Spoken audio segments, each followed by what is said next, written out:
En mi cumpleaños número 15, mis papás no me dieron un abrazo, ni un pastel, ni siquiera un mensaje.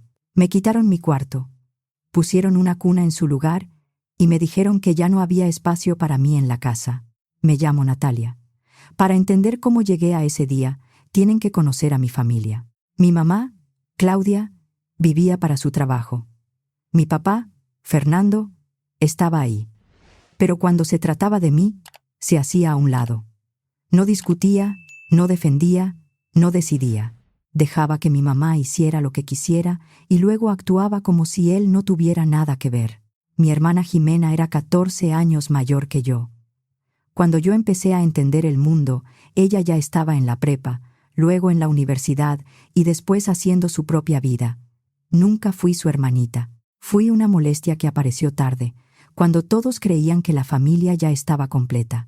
Yo tampoco fui planeada. Mi mamá tenía 42 años cuando se dio cuenta de que estaba embarazada. Al principio pensó que era la menopausia. Cuando fue al médico, ya era tarde para cambiar la situación. Fui armando esa historia por pedazos, por frases escuchadas detrás de puertas cerradas y silencios raros cada vez que alguien mencionaba mi nacimiento. Fernando, ¿qué vamos a hacer?, debió decir mi mamá. Y mi papá, como siempre, seguramente se quedó sin respuesta. No sé, Claudia. Tal vez deberíamos hablar con mi papá. Así fue como el abuelo Ernesto terminó metido en todo. Él vivía en San Pedro Garza García, en Nuevo León. Había hecho patrimonio con bodegas y locales. Cuando se enteró del embarazo, viajó a Guadalajara para hablar con ellos. Claudia, Fernando, escúchenme, les dijo, según me contó una vez mi tía Beatriz. Sé que esto no estaba en sus planes, pero ya está pasando. Yo los voy a apoyar con médicos, casa y escuela. Pero no traten a esa niña como si fuera un error. Mi mamá aceptó, no porque me quisiera, sino porque el abuelo prometió ayudar. Está bien, dijo ella. Pero yo no voy a detener mi vida por otro bebé. Ya crié a una hija. No pienso empezar de cero. Y así nací yo. Prematura, delicada, con pulmones inmaduros y más tiempo en neonatología que en los brazos de mi madre. Mi mamá casi no iba al hospital. Decía que estaba agotada, que tenía pendientes, que no podía desaparecer del trabajo. Mi papá iba más, pero solo porque mi abuelo le preguntaba si ya había estado conmigo. La que sí estuvo desde el principio fue mi tía Beatriz, hermana de mi papá. No tenía hijos ni esposo. Cuando nací, se aferró a mí con una ternura que todavía me cuesta explicar. Iba casi todos los días. Metía las manos por los huequitos de la incubadora y me tocaba los dedos. «Resiste, mi niña», me decía. «Aquí hay alguien esperándote». Cuando salí del hospital, el abuelo Ernesto volvió a aparecer. La casa donde vivían mis papás era bonita, pero según ellos ya no alcanzaba para Jimena, que era adolescente, y para una bebé delicada. El abuelo ayudó a comprar una casa en Zapopan. Una parte quedó a su nombre. Era una privada con vigilancia y vecinos que saludaban poco pero miraban mucho. Crecí en una casa amplia, ordenada y silenciosa. La sala siempre estaba impecable. Yo aprendí pronto las reglas que nadie decía en voz alta: no correr, no gritar, no tocar la sala, no interrumpir a mamá, no molestar a papá, no pedir demasiado. Mis papás trabajaban mucho, y en casa actuaban como si mi presencia les pesara. Pasaron varias niñeras, pero ninguna se quedó lo suficiente como para volverse alguien importante. Jimena era casi una desconocida. Recuerdo una tarde. Yo tendría 6 años. Me asomé a su cuarto mientras ella se maquillaba frente al espejo. Tenía música puesta y varios vestidos tirados sobre la cama. «Jime, ¿puedo verte maquillarte?», le pregunté desde la puerta. Ni siquiera volteó bien. «No, Natalia. Estoy ocupada. Solo quiero mirar. No voy a tocar nada». Jimena dejó el rímel y me miró con fastidio. «¿No entiendes? No somos amigas. No soy tu niñera. Ve a jugar con tus muñecas, o molesta a alguien más». Me quedé unos segundos esperando que se arrepintiera, pero solo cerró la puerta. Con mi mamá insistí durante años. Cuando regresaba del trabajo, yo corría a verla. Ella dejaba la bolsa, se quitaba los zapatos y casi siempre iba directo al mueble donde guardaban las copas. «Mamá», le decía, acercándome con un dibujo o una tarea. «¿Quieres jugar conmigo?». ¿Me lees un cuento? Ella suspiraba como si yo le hubiera pedido algo imposible. Por favor, Natalia. Acabo de llegar. Necesito silencio. Solo un ratito. Ya estás grande para entretenerte sola. Vete a tu cuarto. Mi papá usaba siempre la misma frase. Ahorita no, Natalia. Ahorita no para jugar. Para ayudarme con la tarea. Para ir a la junta de la escuela. Para escucharme. Una noche los oí discutir. Yo debía estar dormida, pero bajé por agua y me quedé en el pasillo cuando escuché mi nombre. Fernando, tú prometiste ayudar con ella, dijo mi mamá en voz baja, pero llena de rabia. Yo no puedo cargar con todo. ¿Y qué quieres que haga, Claudia? Respondió mi papá. Yo también trabajo todo el día. Llego cansado. Además, la niña siempre quiere algo. La niña siempre quiere algo. Regresé a mi cuarto y entendí algo que ninguna niña debería entender en esa casa. Pedir cariño también era molestar. Después dejé de insistir. Aprendí a jugar sola, a leer sola, a enfermarme en silencio, a no llorar fuerte. Si sacaba buenas calificaciones, guardaba el diploma en un cajón porque nadie preguntaba. La única persona que me hacía sentir querida era mi tía Beatriz. Vivía cerca, en una colonia tranquila de Zapopan, no tan elegante como la privada de mis papás, pero mucho más cálida. Su casa olía a café, a comida recién hecha y a jabón de lavandería. Ahí podía hablar, reírme y equivocarme sin que alguien pusiera los ojos en blanco. Los fines de semana, cuando mis papás no querían verme dando vueltas por la casa, me dejaban con ella. Hacíamos rompecabezas, veíamos películas o salíamos a caminar cuando bajaba el calor. Beatriz me preguntaba por la escuela, por mis amigas, por lo que quería estudiar. A los 14 años, yo ya sabía quién era cada quien. Mi mamá me toleraba porque no le quedaba de otra. Mi papá prefería no meterse. Jimena era la hermana que nunca quiso ser hermana.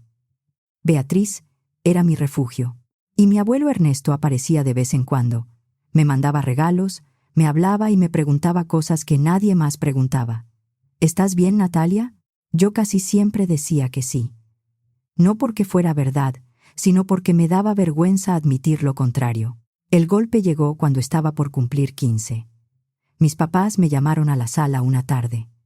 Los dos estaban demasiado sonrientes, como cuando recibían visitas y fingían ser una familia normal.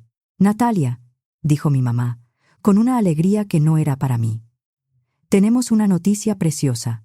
Mi papá sonrió con una emoción que nunca tuvo conmigo. Tu hermana Jimena se casa.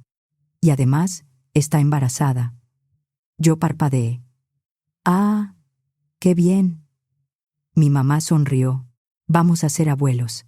Imagínate. Y es niño. Mi papá se iluminó. Un varón. Nuestro primer nieto. Yo asentí. Aunque por dentro sentí algo raro. Era verlos celebrar una vida nueva con una alegría que jamás tuvieron conmigo. Entonces mi mamá añadió, como si hablara de pendientes de la casa. Vamos a estar muy ocupados con la boda y con todo lo del bebé. Pensamos que lo mejor es que te quedes un tiempo con tu tía Beatriz. La miré. ¿Cuánto tiempo? Unas semanas, respondió rápido. Tal vez un poco más. Depende de cómo se acomoden las cosas. Mi papá intervino. Además, a ti te encanta estar con Beatriz. Tenía razón. Me encantaba. Y aunque una parte de mí se sintió rechazada, otra parte quiso empacar de inmediato. Está bien, dije. Ellos se relajaron tanto que fue imposible no notarlo.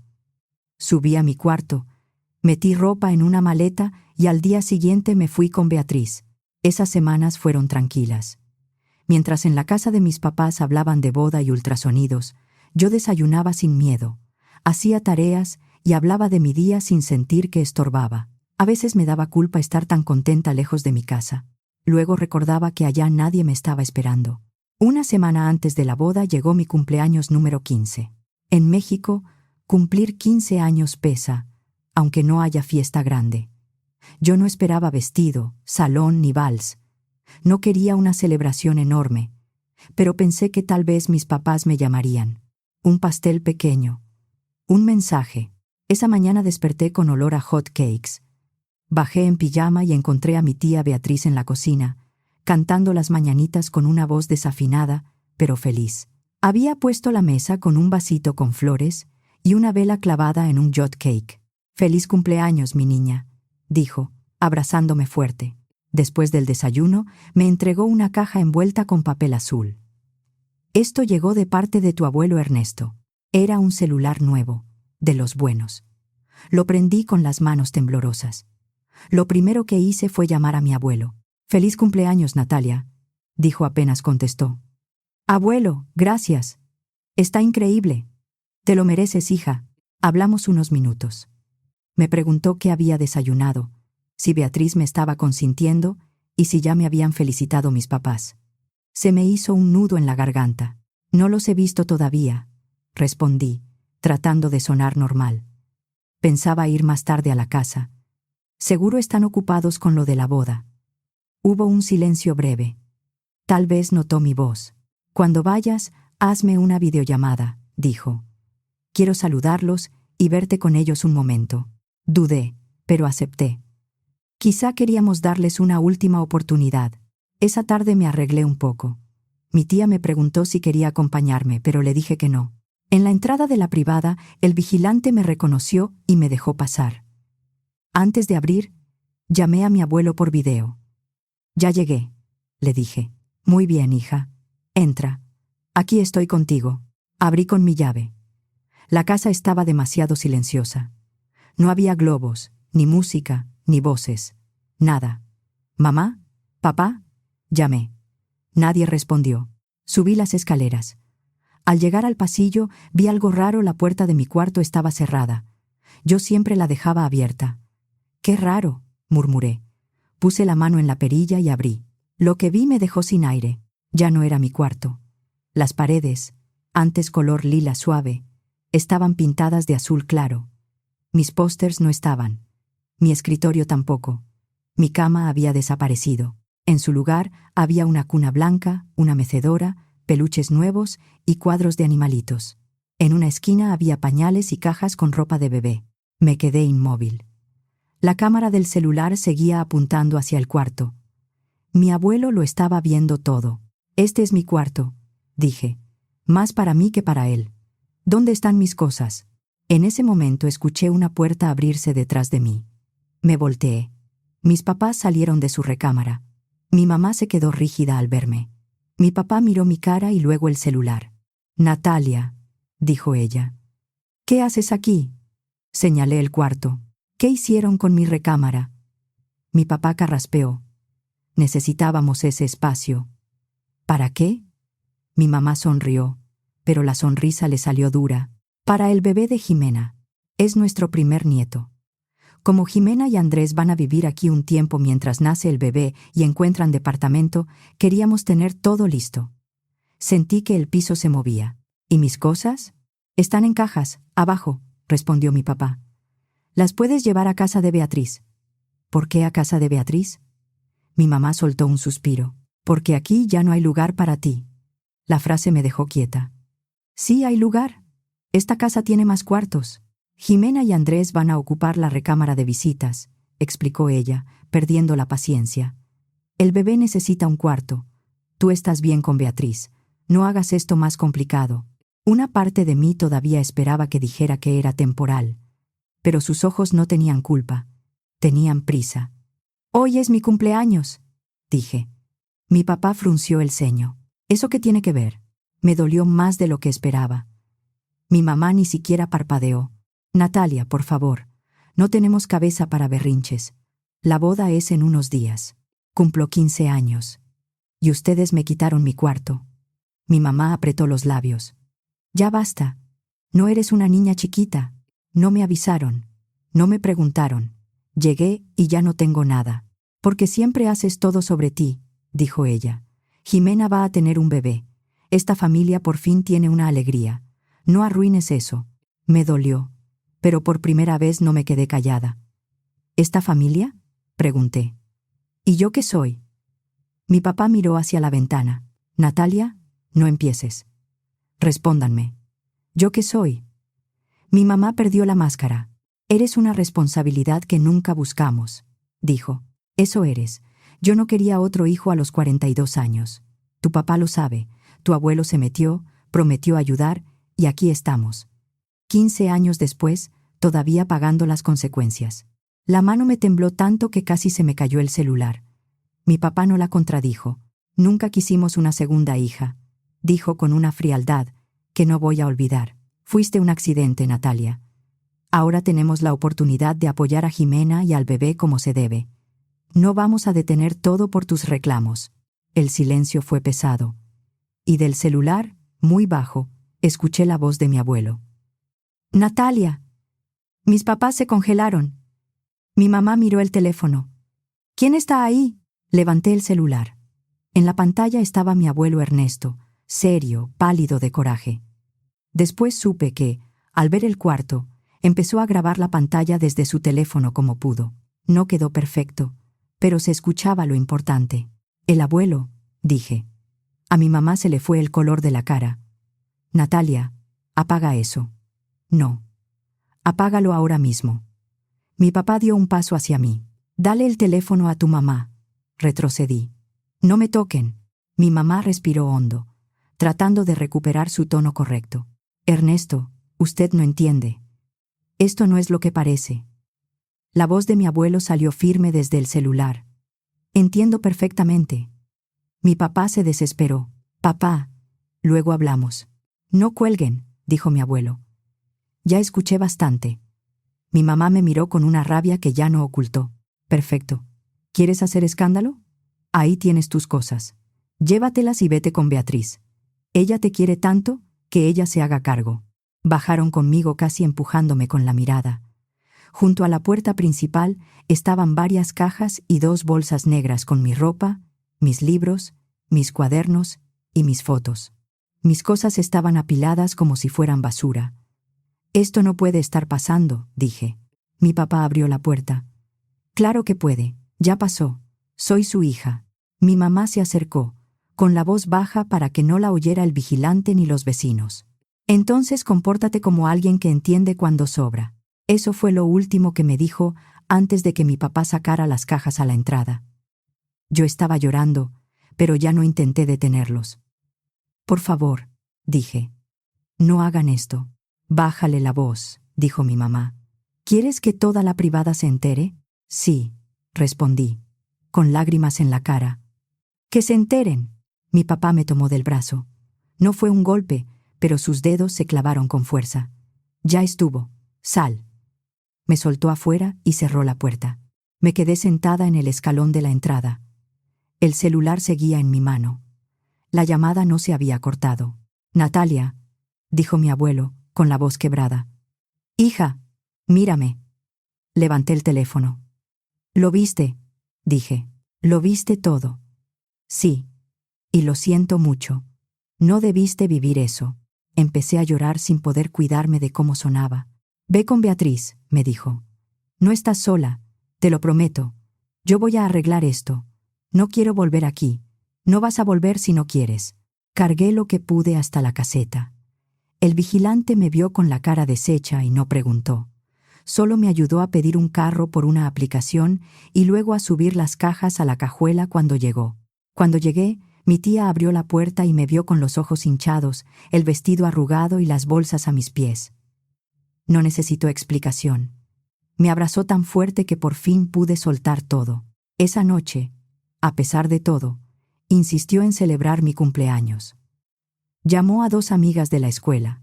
Compró un pastel de 3 leches y puso velitas. Yo no tenía ganas de cantar, pero entendí que mi cumpleaños no tenía que pertenecerle a mis papás. Me habían quitado mi cuarto, pero no todo. La boda de Jimena fue una semana después. Yo no estaba invitada, pero mi tía Beatriz dijo que iríamos porque el abuelo Ernesto quería vernos ahí. Al llegar al salón, en Zapopan, el personal de la entrada revisó la lista. Nos dejaron pasar. Jimena entró con su vestido de novia, sonriendo como si todo girara alrededor de ella. Andrés parecía nervioso pero contento. Mis papás caminaban detrás, orgullosos, saludando a todos y aceptando felicitaciones. Me dolió verlos fingir amor frente a tanta gente, cuando conmigo no podían hacer ni lo mínimo. El abuelo estaba cerca de la mesa principal. Cuando nos vio, se puso de pie y me abrazó sin decir nada, rígido, conteniendo la furia. La recepción avanzó. brindis, fotos, comida. Jimena se tocaba el vientre cada vez que alguien mencionaba al bebé. Mi mamá lloró durante un discurso sobre la familia. Mi papá levantó la copa y dijo que no había bendición más grande que recibir a un nieto. Yo bajé la mirada. Entonces el abuelo Ernesto se levantó. Caminó al frente, pidió el micrófono y esperó a que el murmullo bajara. «Perdón por interrumpir», dijo. «Sé que este día es importante para Jimena y Andrés. Pero antes de que sigan brindando por esta familia, todos deberían saber algo». Mi mamá se puso tensa. Mi papá dejó la copa. «Papá», dijo él, tratando de sonar tranquilo. «No es momento». El abuelo lo ignoró. Hace una semana, Natalia cumplió 15 años. Sus padres no la felicitaron. No le hicieron una comida. Ni siquiera le mandaron un mensaje. En lugar de eso, le quitaron su recámara, la convirtieron en cuarto de bebé y la echaron de la casa con sus cosas en bolsas. Un murmullo recorrió el salón. Mi mamá se levantó. «Ernesto, por favor, esto es una falta de respeto». Él la miró. Falta de respeto fue decirle a una niña que sobraba en su propia casa. El salón quedó más quieto. «Yo vi todo», siguió. «No me lo contaron. Estaba en videollamada con ella. Escuché cuando su madre le dijo que era una responsabilidad que nunca buscaron. Escuché cuando su padre le dijo que fue un accidente. Vi cómo sacaron sus cosas y la dejaron afuera en su cumpleaños. Algunos invitados se taparon la boca. Otros miraron a mis papás con incomodidad. Una señora murmuró: «Pobrecita niña».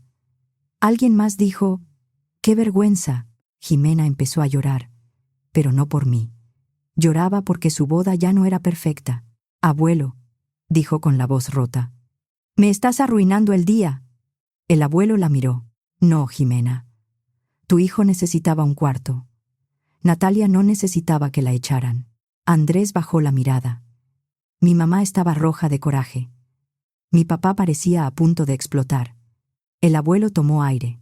«También quiero que lo sepan de una vez. Voy a modificar mi testamento. Todo lo que tengo quedará para Beatriz y Natalia. Mis propiedades, mis cuentas y la parte de la casa que está a mi nombre. Fernando, Claudia y Jimena quedan fuera». El salón estalló. Mi mamá dejó escapar un sonido ahogado. «Ernesto, no puede hacer eso». «Sí puedo», respondió él. «Y lo voy a hacer». Mi papá se levantó. «Papá, estás actuando por coraje». «Estoy actuando con claridad por primera vez en años». Jimena lloraba más fuerte. «Es mi boda». Y Natalia cumplió 15 años sentada en el escalón de la entrada, rodeada de cajas, respondió mi abuelo. «No me hables de días arruinados». Dejó el micrófono sobre la mesa y caminó hacia nosotras. «Vámonos». Mi tía Beatriz me ayudó a levantarme. Sentí todas las miradas encima. Quería desaparecer, pero el abuelo caminaba delante de mí con tanta seguridad que lo seguí. No lloré hasta llegar al estacionamiento. A la mañana siguiente, tocaron la puerta de la casa de mi tía, con insistencia. Beatriz abrió y yo bajé detrás de ella. Eran mis papás. Mi mamá traía lentes oscuros, aunque estaba nublado. Mi papá tenía la cara cansada. Intentaron sonreír. «Natalia, mi amor», dijo mi mamá con una dulzura que no le conocía. «Necesitamos hablar». Me quedé detrás de mi tía. «¿Para qué?». Mi papá levantó las manos.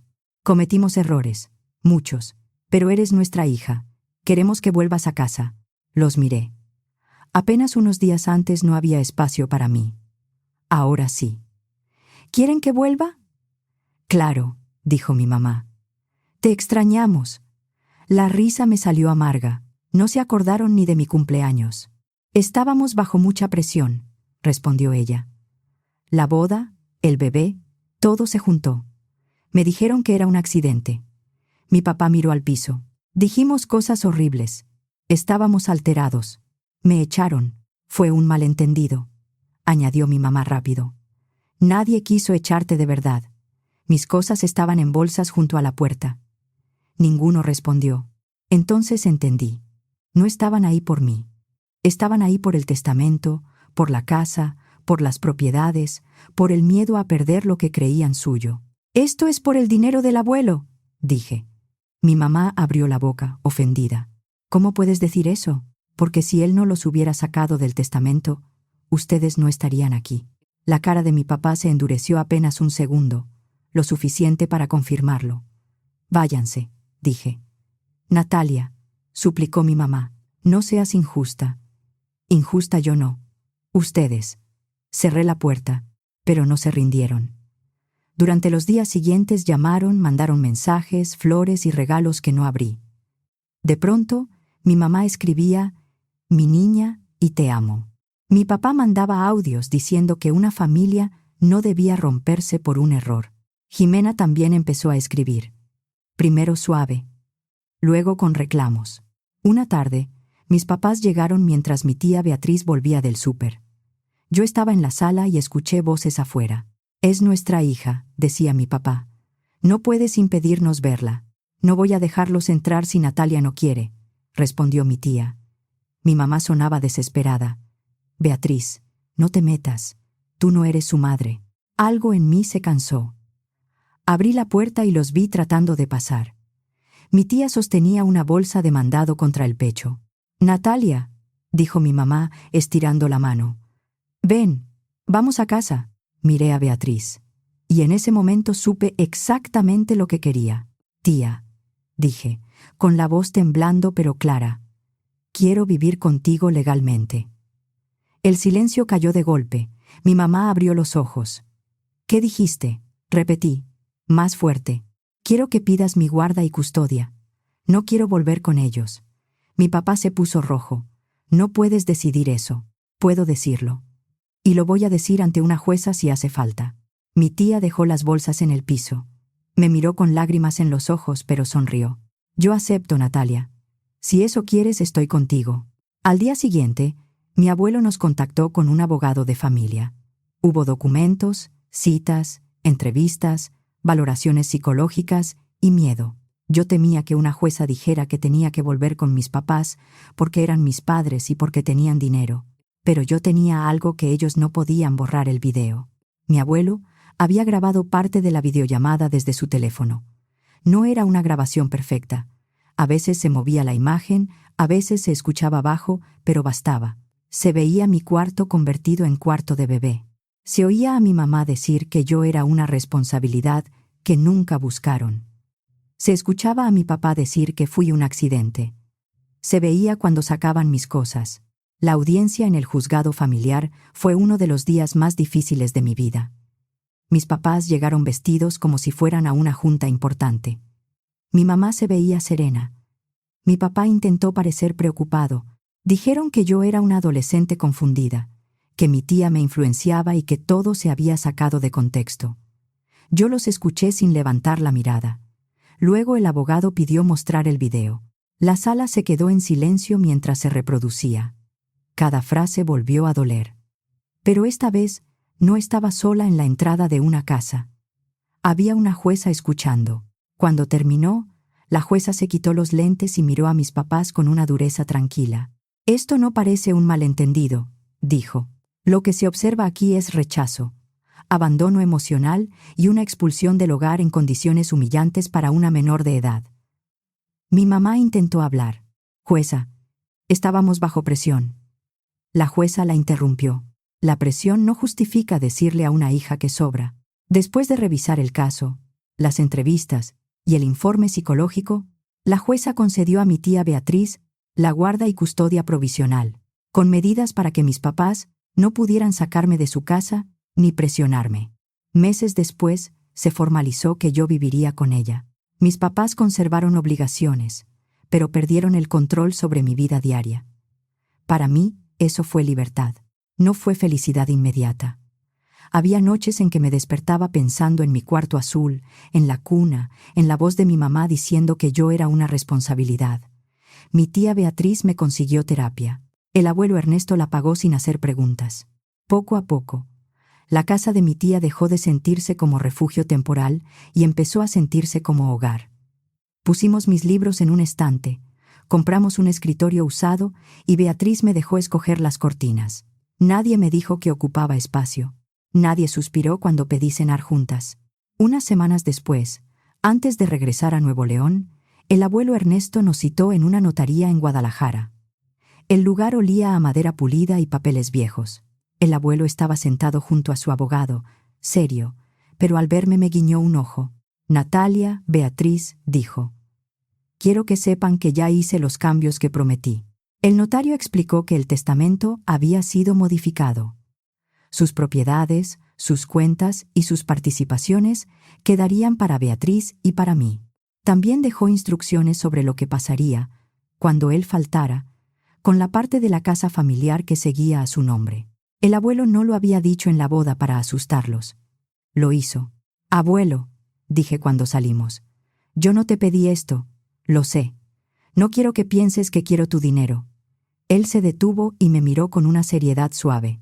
Hija, esto no es un premio por sufrir, es una forma de protegerte. Lo que yo tengo debe quedar en manos de quienes sí saben cuidar. Mi tía Beatriz lloró en silencio. Yo no supe qué decir. Esa misma tarde me llamó Jimena. Pensé en no contestar, pero lo hice. ¿Estás contenta?, dijo apenas respondí. No sé de qué hablas. No te hagas. El abuelo ya cambió el testamento. Nos dejaste sin nada. Cerré los ojos. Yo no hice nada, Jimena. Claro que sí. Siempre fuiste la víctima perfecta. Ahora todos te tienen lástima. Me sacaron de mi casa en mi cumpleaños. Era un cuarto, Natalia. No exageres. Sentí una calma extraña. Por fin entendí que ella nunca iba a verlo. No era un cuarto. Era mi lugar. Jimena soltó una risa seca. Mi hijo también necesitaba un lugar. Y podían dárselo sin borrarme. Se quedó callada un segundo. Tú manipulaste al abuelo. No. Él vio lo que ustedes hicieron. Ese dinero también me corresponde. No soy yo quien decide eso. Habla con él. Esto no se va a quedar así. Miré mi escritorio, mis cortinas nuevas y la taza de té que mi tía me había dejado junto a los libros.